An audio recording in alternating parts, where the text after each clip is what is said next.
अब हम पिछले क्लास में हम एरर, प्रेसिजन, सिग्निफिकेंट फिगर ये सब चीज़ देख चुके हैं। अब हमारा जो टॉपिक है अभी का वो है dimensions of the physical quantity. ठीक है, इससे रिलेटेड भी क्वेश्चंस खूब आते हैं और ये इम्पॉर्टेंट भी है फिजिक्स में। कई बार हम बहुत सारे फार्मूला को डिराइव कर लेते हैं बिना ये किए हुए। बहुत सारा फार्मूला हम डिराइव कर पाते हैं। एक minute,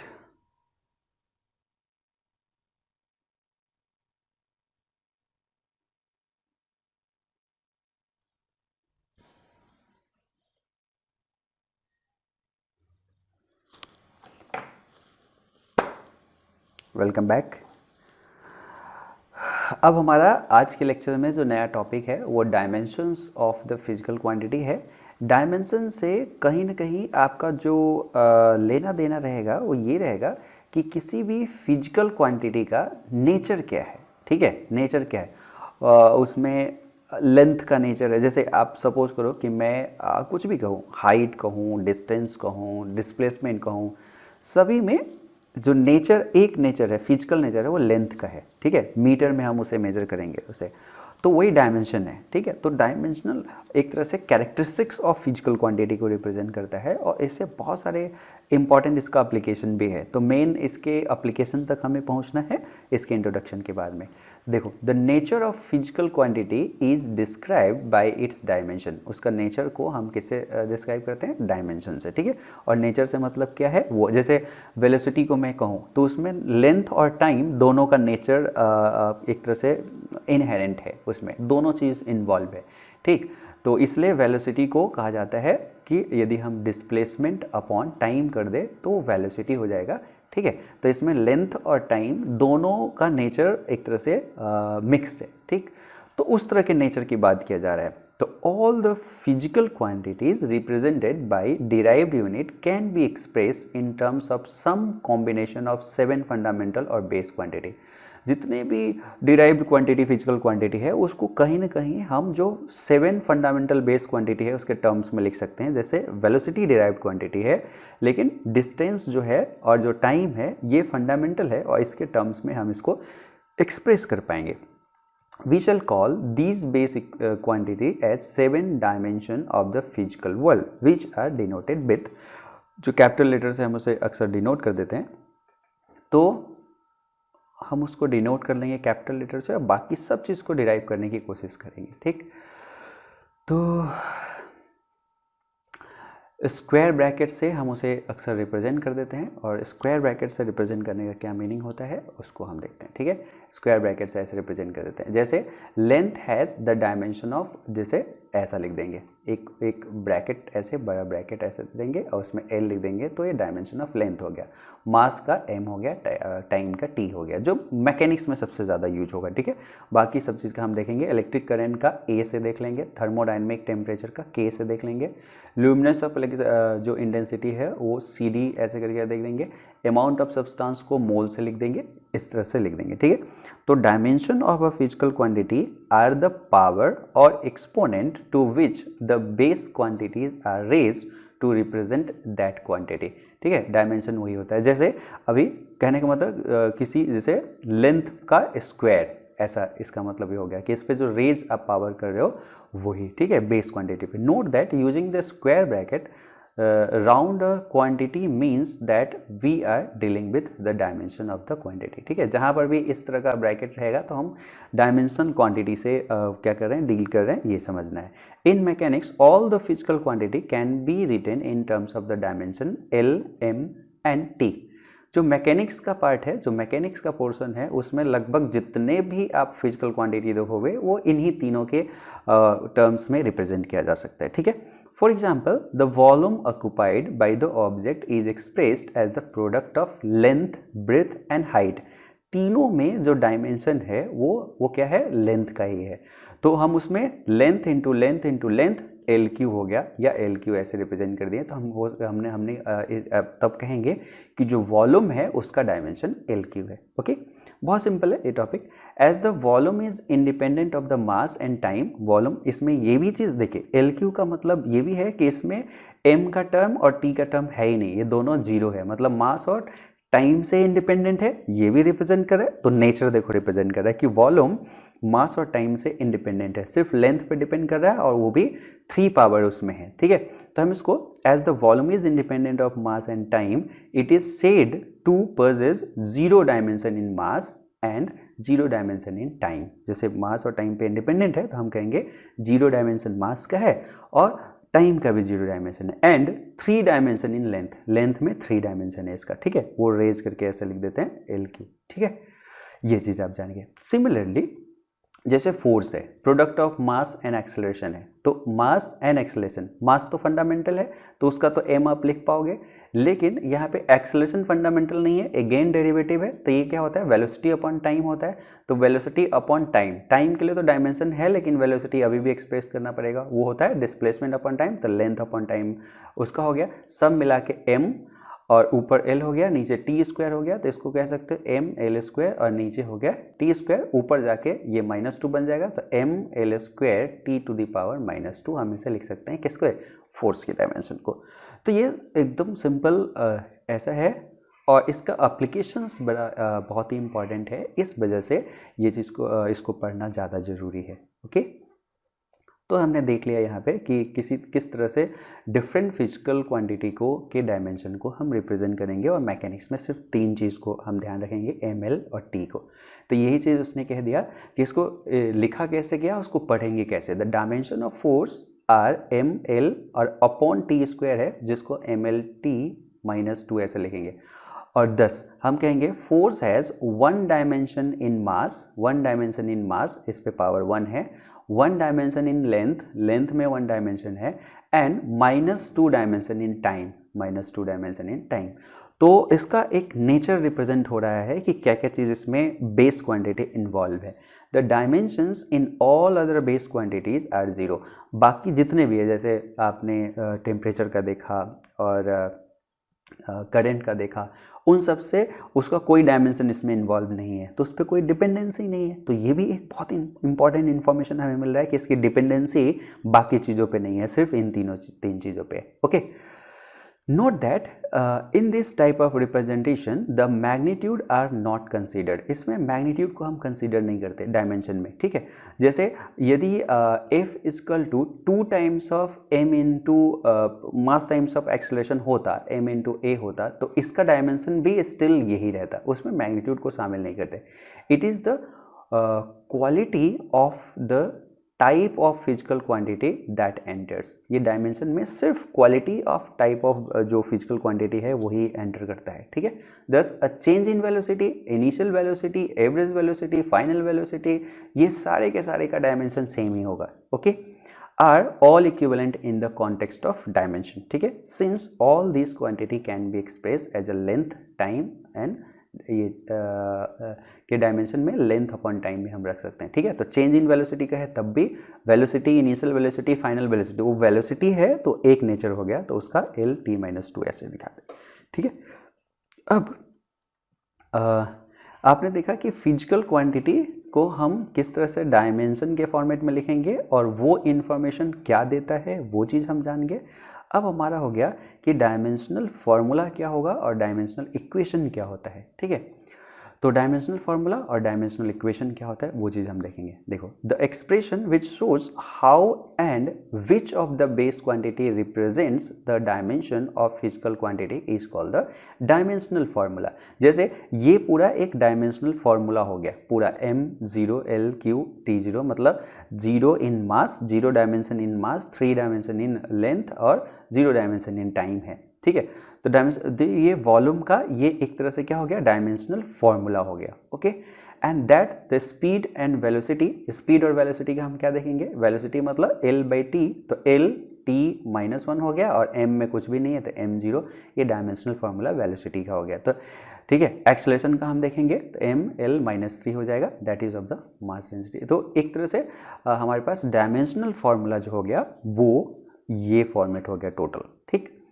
An equation obtained by equating a physical quantity with its dimensional formula is called the dimensional equation। मतलब कोई भी चीज़, जैसे आप देखे होंगे S = UT plus half AT square होता है। S का डायमेंशन लेंथ से है तो ये लेंथ हो गया सिंपल, तो इधर लेंथ है।